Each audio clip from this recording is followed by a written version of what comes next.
Kali ini, kita akan sama-sama membedah sebuah cetak biru kuno yang ternyata relevan banget buat kita sekarang. Ini soal gimana caranya membangun hidup yang lebih utuh dan seimbang di tengah dunia modern yang serba hektik ini. Pernah nggak sih Anda ngerasa hidup tuh kayak ditarik-tarik ke banyak arah?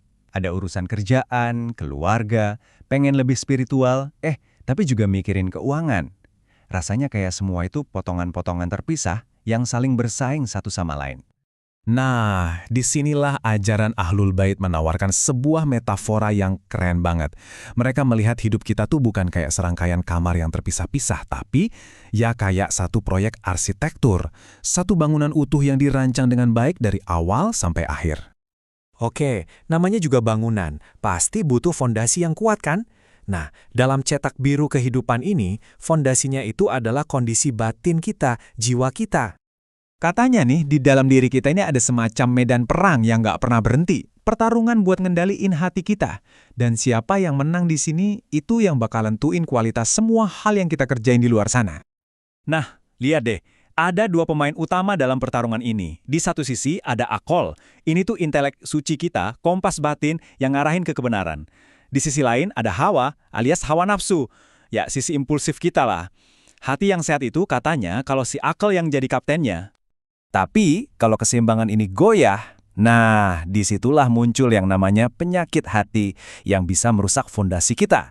Salah satu virus yang paling bahaya, yang sering banget diwanti-wanti adalah hasad. Atau gampangnya, rasa dengki yang destruktif. Kutipan dari Imam Ja'far al-Shadiq ini ngena banget. Dengki memakan keimanan sebagaimana api memakan kayu bakar. Jadi, dengki itu bukan cuma bikin kita ngerasa nggak enak, tapi benar-benar membakar habis inti spiritual kita. Kayak kita lagi protes sama takdir gitu. Oke, fondasi udah beres, sekarang kita mulai bangun pilarnya. Apa sih yang nopang hidup kita? Tentu aja, keluarga dan masyarakat di sekitar kita. Nah, ngomongin pilar keluarga, ada satu konsep yang praktis banget nih, terutama buat yang udah jadi orang tua. Namanya metode 777. Intinya, cara kita mendidik anak itu nggak bisa dipukul rata. Peran kita sebagai orang tua harus ikut berevolusi seiring anak tumbuh besar. Coba kita lihat tabel ini. Pembagiannya jelas banget. Usia 0-7 tahun, anak itu Sayyid alias sang raja. Tugas kita, beri cinta dan rasa aman. Masuk usia 7-14, perannya ganti jadi Abd, sang hamba.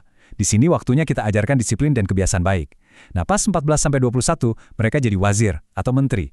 Udah bukan anak kecil lagi, tapi partner diskusi kita.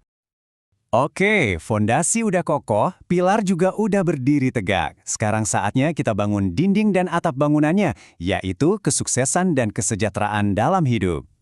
Sering banget kan kita dengar, kalau mau jadi orang yang spiritual, artinya harus hidup sederhana, bahkan miskin? Nah, ini miskonsepsi besar.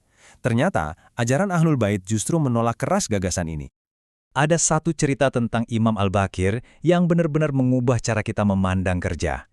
Bayangin deh, ada seorang pria, dia lihat sang imam yang usianya udah nggak muda lagi kerja keras di ladangnya, keringetan di bawah terik matahari. Pria ini mungkin niatnya baik ya, dia samperin imamnya. Terus dia coba nasehatin, "Wahai imam, kenapa masih sibuk mengejar dunia di usia senja begini? Bukankah kematian sudah dekat?" Dan jawaban Imam Al-Baqir ini luar biasa, beliau bilang, "Demi Allah, kalaupun kematian datang sekarang, dia akan menemuiku dalam keadaan aku sedang taat pada Allah." Jadi, kerja keras buat menafkahi diri sendiri itu bukan ngejar dunia, itu adalah ibadah. Jadi pesannya jelas banget. Bekerja dan jadi produktif itu bukan cuma soal materi. Itu adalah bentuk jihad, perjuangan suci. Kemandirian finansial itu jadi alat untuk menjaga kehormatan diri kita dan tentunya untuk membantu orang lain. Oke, kita udah bahas fondasi, pilar, dan struktur bangunannya. Sekarang kita masuk ke tahap akhir. Bisa dibilang finishingnya. Tujuannya adalah menyatukan semua elemen ini untuk menjadi seorang insan kamil atau manusia yang paripurna. Tapi manusia paripurna kan kedengarannya abstrak banget ya? Tenang, ini bukan cuma teori.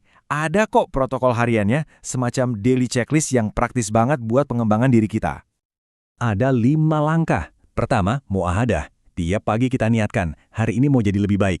Kedua, muraqabah. Sepanjang hari kita awasi diri sendiri. Ketiga, muhasabah.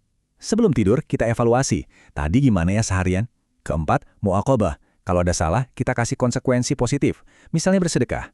Dan terakhir, mujahadah. Perjuangan terus-menerus melawan malas dan kebiasaan jelek. Ini kayak siklus evaluasi diri setiap hari. Jadi, kalau kita rangkum, intinya adalah membangun sebuah kehidupan di mana fondasi jiwa kita kuat, ditopang pilar keluarga dan masyarakat yang kokoh, dan dimahkotai dengan kesuksesan yang bermartabat. Semuanya menyatu dalam satu struktur yang harmonis. Kearifan kuno ini bukan cuma sejarah, ini adalah cetak biru yang sangat praktis. Jadi, pertanyaan yang tersisa sekarang bukan apakah ini mungkin, tapi kalau kita lihat konstruksi hidup kita masing-masing, kira-kira elemen mana yang mau kita bangun atau perbaiki lebih dulu?